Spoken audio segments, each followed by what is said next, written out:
Good evening, cult members. I'm going to try that again. Good evening, cult members. Welcome to the Pop Culture Cult. I'm Sean. I'm Janice. I had one beer. And this 2 hours ago. 2 hours ago. And this is going to be our instantly out of the theater, spoiler-free, I guess, review of Mufasa, a Lion King. The Lion King. The Lion King Mufasa. Mufasa. Thoughts? The lions aren't real. I know. Again, spend the entire movie going, none of this is real. It was a fun story. Again, you know, it looks amazing. It was fun to kind of... Scar's a jerk. We knew that from the first one. I know.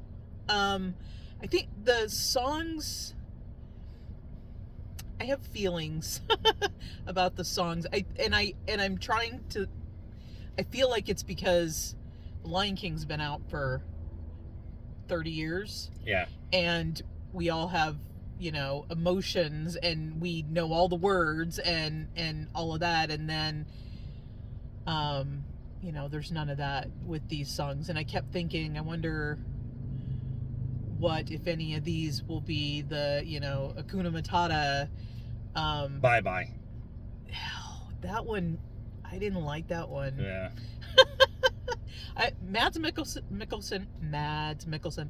can sing.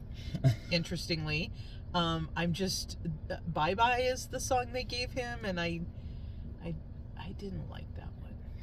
To be fair, when we were in the bathroom, there was two guys singing My Brother back and forth to each other. Okay. So My Brother could be the catchy one. You know, it's not our demographic. We're not 8. There were a fair amount of kids for Thursday. Yeah. I think that's all I have to. So I'm going to talk about this like I talk about Wicked. I think what they did, like visually wise, the story that they were telling was very interesting, and I was engaged in that. The minute they start singing, I'm like, fuck. It takes me out of the movie. It takes me out of the story.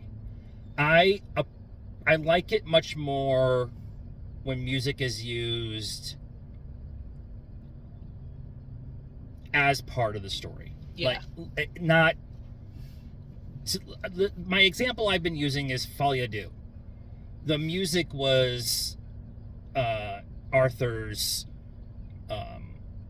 emotional breakdowns, and so the music he was affected by the music that was going on around him, and that was much easier for me to enjoy than when we're having a regular conversation and then all of a sudden the music swells up and we start singing. And it's not that kind of thing doesn't have a place, and that people love that stuff, and I'm here to defend everything that you want for musical theater and musical storytelling. It's just not for me.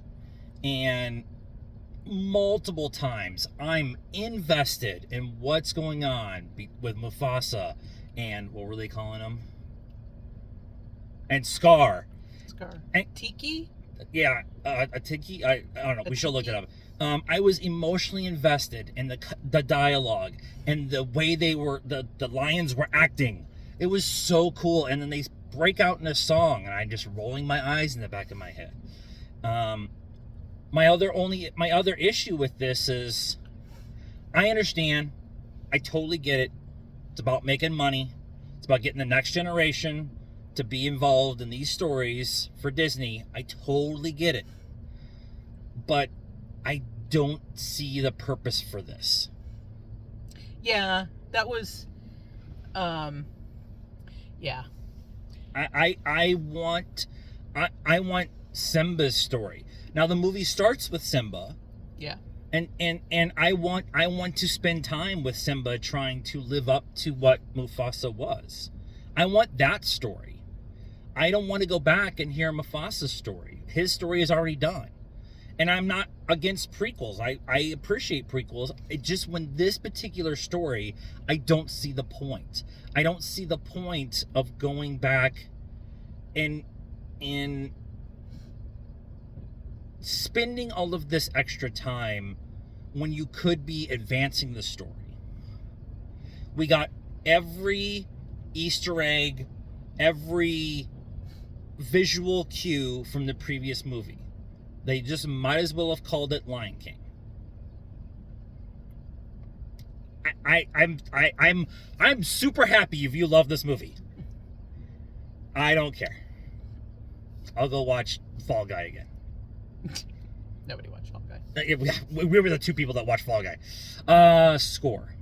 I'm going to give it a 7. I'm being generous with a 6. So let us know what you thought and be very nice in the comments. That is a requirement around here. Like this video, subscribe to the channel, hit the bell for notifications, follow us on all social media stuff, Facebook, Instagram, Twitter, and TikTok. Links in the description down below. And until next time, cult members, good afternoon, good evening, and good night now.